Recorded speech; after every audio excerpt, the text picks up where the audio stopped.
Yang berhak terima perjamuan adalah mereka yang sudah mengambil bagian di dalam Kristus dan menjadi baru.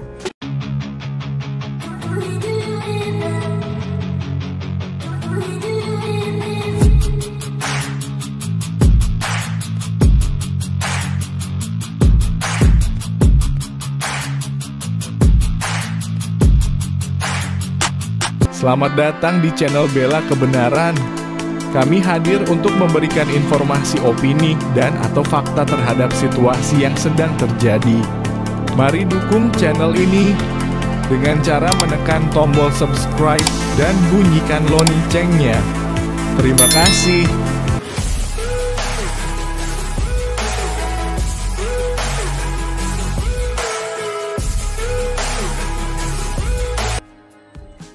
Shalom Kak Elia. Wow, silakan. Shalom. Saya mau bertanya sedikit sih tentang sakramen perjamuan kudus yang saya pengen tahu ya. Ya. Saya mau nanya mengapa, apa dan bagaimana. Mengapa kalau misalkan di dalam kegerejaan itu kita harus melewati pendidikan rohani dulu, lalu baptis terlebih dahulu agar kita bisa diberikan izin atau keabsahan yang absolut dalam kita melakukan perjamuan di setiap gereja.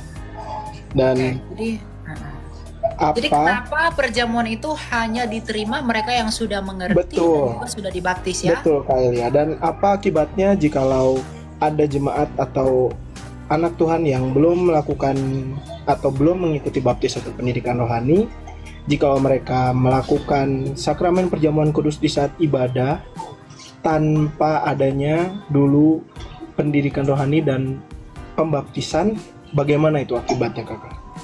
Ya, kita buka di Terima kasih Kakak. 1 Korintus 11. Mulai dari ayat 25 kita baca.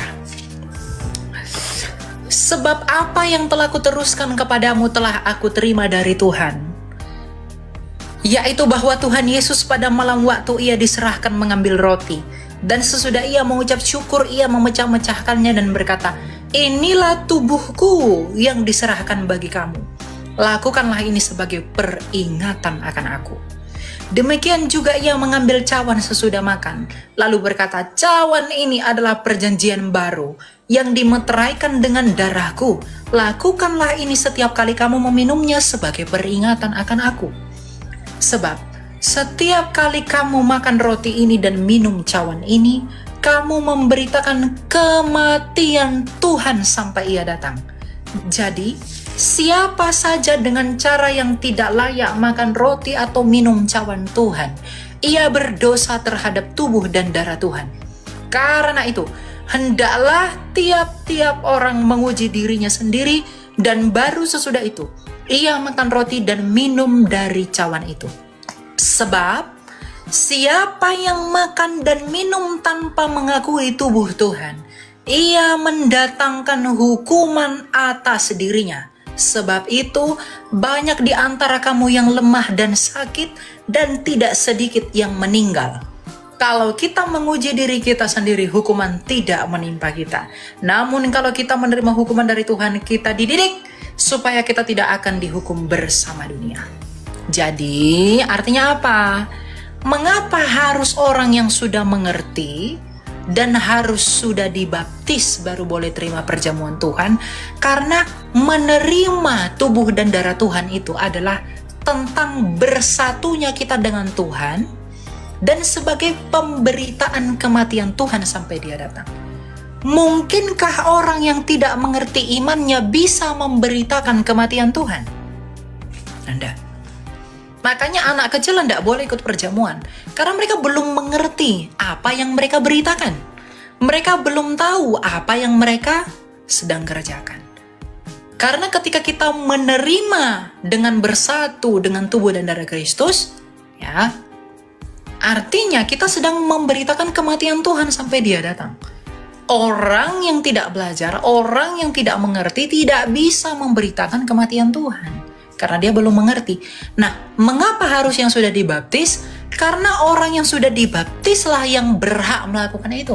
Karena baptisan Kolose 2 ayat 12, baptisan itu adalah sunat Kristus yang menanggalkan tubuh yang berdosa. Jadi kita memakai tubuh yang baru, kita memakai hidup yang baru di dalam Kristus, maka kita layak atas Kristus itu sendiri, yaitu perjamuan oleh tubuh dan darahnya sendiri. Kalau kita nggak dibaptis, kita belum lahir baru, kita belum menjadi manusia baru, ya kita nggak berhak terima perjamuan.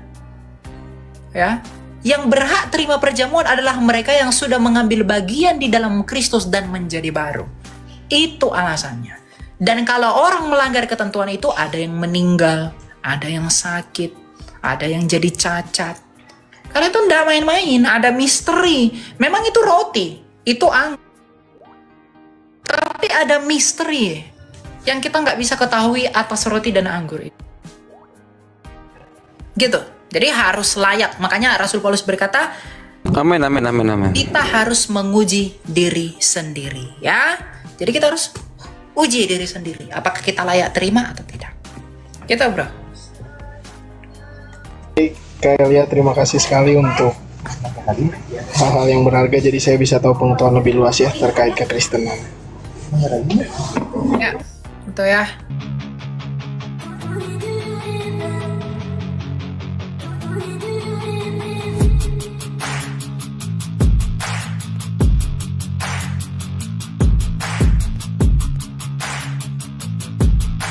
Terima kasih sahabat sudah menyaksikan tayangan kami hari ini. Tuhanlah yang membalas dan memberkati kita semua. Apabila sahabat diberkati, marilah kita dengan murah hati untuk share video ini kepada teman-teman kita yang lain, kepada grup-grup keluarga dan sebagainya. Dan jangan lupa meninggalkan komentar di bawah video ini, serta menekan tombol subscribe video kami, sehingga sahabat tidak ketinggalan video-video terbaru dari kami. Terima kasih. Tuhan Yesus memberkati kita semua. Dan dengarkanlah firman Tuhan singkat ini. Mintalah maka akan diberikan kepadamu. Carilah maka kamu akan mendapat. Ketuklah maka pintu akan dibukakan bagimu. Kita harus melakukan sesuatu sampai sesuatu itu akan terwujud atas hidup kita. Minta, cari dan ketuklah maka Tuhan pasti membukakan pintu. Lukas 18 ayat 1. Yesus mengatakan suatu perumpamaan kepada mereka untuk menegaskan bahwa mereka harus selalu berdoa dengan tidak jemu-jemu. Kita berdoa dengan tidak jemu-jemu. Terus minta maka pasti akan diberikan. Tuhan Yesus berkata, karena itu aku berkata kepadamu, apa saja yang engkau inginkan ketika engkau berdoa, percayalah bahwa engkau telah menerimanya dan engkau akan memilikinya. Amini ayat firman Tuhan ini, bahwa Tuhan pasti memberikan segala sesuatu yang kita butuhkan. Semoga Allah, sumber pengharapan, memenuhi kamu dengan segala sukacita dan damai sejahtera dalam iman kamu, supaya oleh kekuatan Roh Kudus kamu berlimpah-limpah dalam pengharapan. Terima kasih.